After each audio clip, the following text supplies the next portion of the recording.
When Gran Torino hit theaters in 2008, most audiences saw it as just another Clint Eastwood movie. Gritty, stern, and unapologetically American. But for Eastwood, this wasn't just another role. This was different. This was personal. At nearly 80 years old, Clint didn't just act in the film. He directed it, produced it, and co-composed the score. It was a project he shaped from the ground up.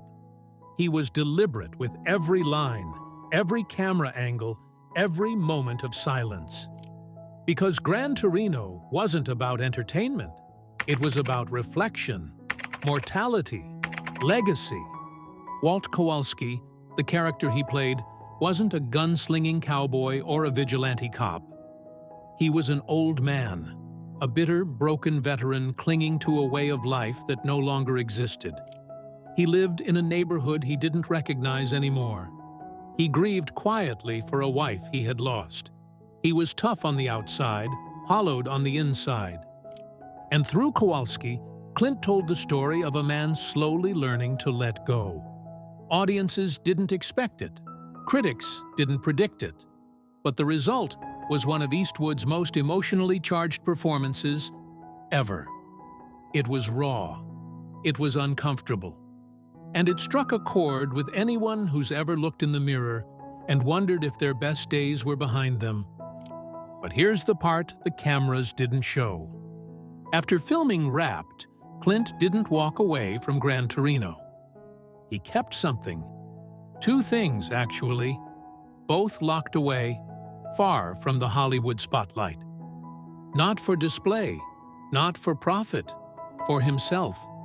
A 1972 Ford Gran Torino and a World War II-era M1 Garand rifle. Both real. Both untouched since filming. Because as Clint would later say in a rare interview, "That movie, it was a goodbye, and I wanted to keep part of it close." What came next was a decision that surprised even his closest friends. He built something private, something permanent. And it all started with a single car. The 1972 Ford Gran Torino wasn't chosen for the film because it was flashy or famous. In fact, it was the opposite. Gritty, boxy, almost forgotten. But that's exactly why Clint picked it. During pre-production, Eastwood reportedly rejected a series of sleeker, trendier muscle cars. He didn't want polish. He wanted truth. He personally approved the Torino, not because of horsepower, but because of what it represented. An aging beast from a bygone era, worn around the edges, but still standing. Throughout the movie, the car isn't just transportation. It becomes a character, a symbol. It's Walt Kowalski's last tether to identity, pride, and the life he once understood.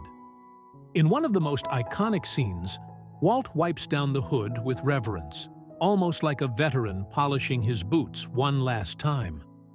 What most fans don't know is that the Torino you see in the film, the one that made it through all the key scenes, was never returned to a prop warehouse, never auctioned to collectors. After the final day of filming, Eastwood reportedly had it flatbed trucked straight to a private location in Carmel, California. Today, that same Gran Torino sits quietly behind steel doors. It's not registered, it's not driven, but it's maintained like a sacred object. Sources close to the actor say, Clint never lets anyone else touch it. The keys stay locked in a safe. The rosary still dangles from the mirror. The leather on the driver's seat is cracked, but never restored, just the way it was when he filmed his final shot behind the wheel. He once told a close friend, "That car knew things by the time we were done." And if the Torino is the body of Gran Torino, then what he kept beside it is the soul. The M1 Garand rifle used in Gran Torino wasn't a replica. It wasn't rubber. It wasn't plastic. It was real, fully operational, and historically accurate. Clint Eastwood, a military veteran himself, insisted on it. He didn't want some lightweight prop pulled from a studio inventory. He wanted the real thing.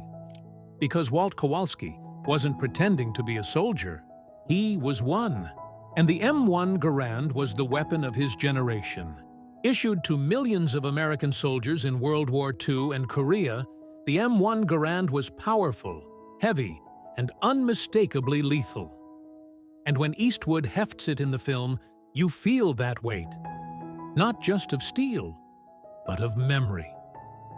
Behind the scenes, Clint treated the rifle with respect. It was always stored separately, always cleaned after each shoot. He would personally wipe it down, ensuring no damage came to the wood grain or barrel. And when filming wrapped, the same M1 Garand made its way into the back of Clint's SUV, personally driven, personally locked away. It now rests in a velvet-lined display case inside the same garage as the Torino. Never moved, never displayed, never shared publicly. Because to Eastwood, it's not a prop. It's a relic. One crew member remembers asking why he was keeping it. Clint just smiled and said, "That rifle knew silence. And so do I." Together, the car and the gun represented everything about Gran Torino: freedom, fear, pride, pain, and the final reckoning of a man who'd seen too much. But where were they kept? That answer would lead to whispers of a private sanctuary. On the far side of Clint Eastwood's sprawling estate in Carmel by the Sea, past a private orchard and a winding gravel path, sits a modest, windowless structure. To most, it looks like a tool shed. But behind its reinforced steel door lies something few have ever seen: Eastwood's personal memory vault. According to a trusted contractor, the structure was custom-built in the early 2000s and 10s. No architectural plans were filed. No photos were taken. Only 3 people reportedly worked on the interior, and all signed NDAs. What's inside? A polished concrete floor, redwood paneled walls, LED track lighting set to low amber tones. In the center, covered in a breathable dust cloth, rests the Gran Torino. On the far wall, the M1 Garand is mounted inside a sealed glass cabinet above a folded American flag. And it doesn't stop there. On a nearby shelf, Walt Kowalski's dog tags, a battered director's chair with Clint stenciled in white, and an unopened bottle of whiskey left behind by one of the crew on the final day of filming. This isn't a garage. It's a private shrine. A place Clint visits alone, often late at night, when the house is quiet and the memories start to speak.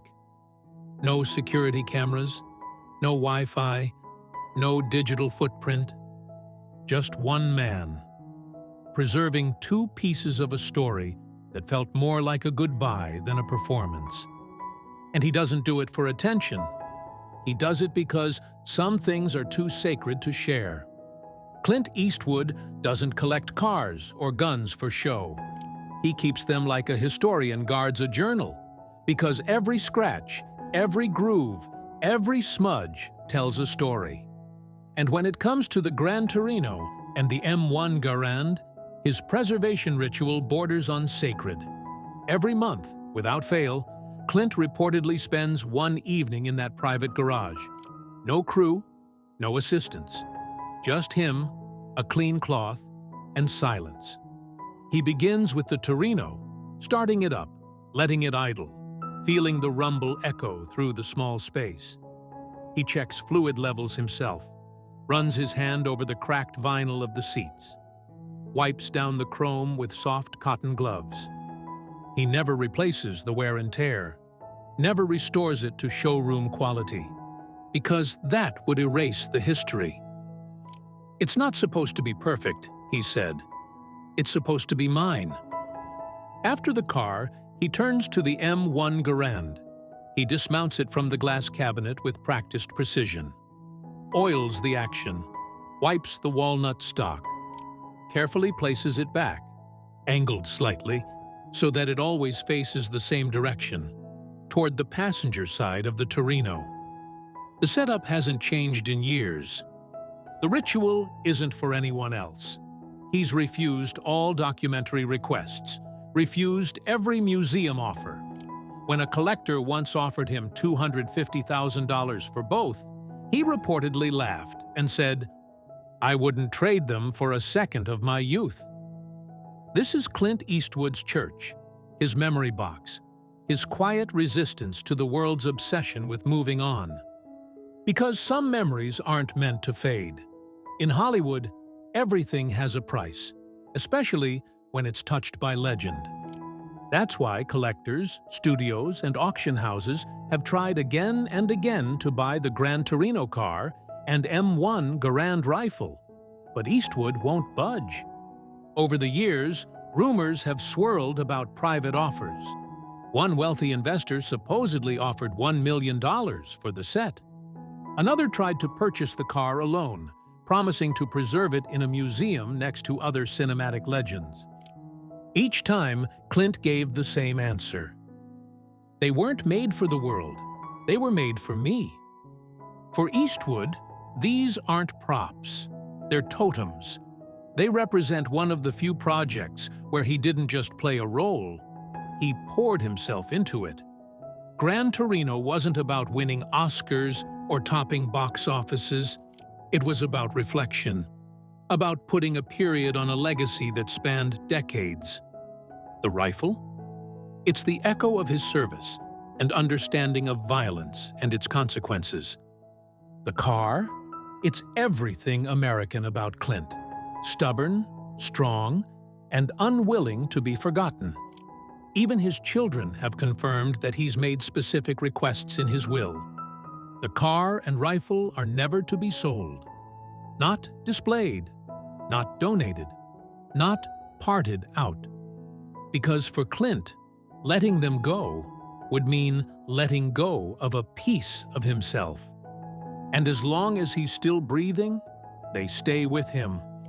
The private garage isn't just storage, it's a reflection of Clint Eastwood's soul. It smells like old leather and motor oil. Dust hangs in the beams. The only light comes from a single track above the Gran Torino, soft, amber, like the glow of a film projector. Framed on the back wall is a black and white photo of a young Clint, dressed in fatigues, holding a service rifle. Below it, a note, handwritten and faded. Don't mistake silence for weakness. That's where strength hides. Beneath the photo, a wooden shelf holds personal relics. Walt Kowalski's war medals, a folded U.S. flag, a handwritten copy of the film's final monologue, scrawled in Clint's signature penmanship. Every inch of the space is intentional. There are no digital assistants, no Bluetooth, no touchscreens, just old tools, wood grain, and reverence. Even the garage door has been modified. It doesn't open electronically. Clint insisted on a hand-pulled system, a throwback to older days. Visitors, rare as they are, describe the space as haunting, peaceful, heavy, like walking into a memory that never left. Because while most stars chase legacy with awards and spotlights, Clint Eastwood carved his into wood, steel, and silence. When Gran Torino premiered in 2008, critics called it a comeback. Some labeled it a character study. Others said it was Clint's most vulnerable role. But what they missed is that it wasn't a role at all. Walt Kowalski wasn't just a creation. He was Clint Eastwood, stripped to the bone, grizzled, proud, scarred, and quietly grieving. By the time Eastwood directed and starred in Gran Torino, he was nearly 80 years old. He wasn't chasing relevance, he was chasing closure. The film tackled immigration, masculinity, war, regret, and the ache of watching the world pass you by. It was Eastwood confronting his own demons. And in that process, the car and rifle became more than set pieces. They were vessels. The Gran Torino, a metaphor for the armor we build around ourselves. The M1 Garand, a symbol of every fight, literal and emotional, that left him bruised but standing. In interviews, Clint once admitted, "Walt was the guy I could have become if I hadn't let go of the hate." That's why, after the cameras stopped rolling, he didn't move on. He preserved the objects that held those truths. Because for once, Clint Eastwood wasn't playing the cowboy. He was being the man underneath the hat. And keeping those relics wasn't about ego. It was about remembrance. The question no one wants to ask, but everyone's been wondering, is this: what happens when Clint Eastwood is gone? His estate spans decades of Hollywood history. But when it comes to the Gran Torino and the M1 Garand, things get complicated. Close friends and family have hinted that Clint has already made arrangements. The garage? It's to be sealed. The car and rifle? Not to be sold. Not to be auctioned. They will stay exactly where they are, on his Carmel property, protected by a small trust created for the sole purpose of preserving the shrine, as insiders call it. There were rumors of a private museum, but Clint allegedly shut the idea down with a single sentence: "You don't turn a grave into an exhibit." And so, his final wish is that the room be left intact, untouched, just as it was the last time he closed the door behind him. It's not about keeping the public out. It's about letting the memories stay in, a place where his children, or maybe his grandchildren, can sit in silence, smell the oil, run their fingers along the hood, and feel the pulse of a man who lived on his own terms. Because, for Clint Eastwood, immortality doesn't mean being remembered by everyone. It means never being forgotten by the ones who matter. To the world, Clint Eastwood is the ultimate tough guy. The gunslinger, the dirty Harry, the man with no name and even fewer words. But behind the camera, behind the gravel voice and legendary stare, is a man who knows what loss feels like. A man who understands that legacy isn't built in theaters or award shows. It's built in garages, in memories, in the quiet corners of life we refuse to let fade. The Gran Torino and the M1 Garand aren't trophies. They're time machines. They remind Clint of the roles that meant something, the people he's lost, the man he almost became, and the man he chose to be instead. And now, behind a locked door in Carmel, California, sealed by silence and guarded by time, those stories rest side by side, waiting, not for the spotlight, but for the rare moment someone opens the door, breathes in the dust, and remembers the man who never wanted to be remembered for what he owned, but for what he held on to. Because in the end, Clint Eastwood didn't just write his own story. He parked it and left the keys exactly where he wanted them.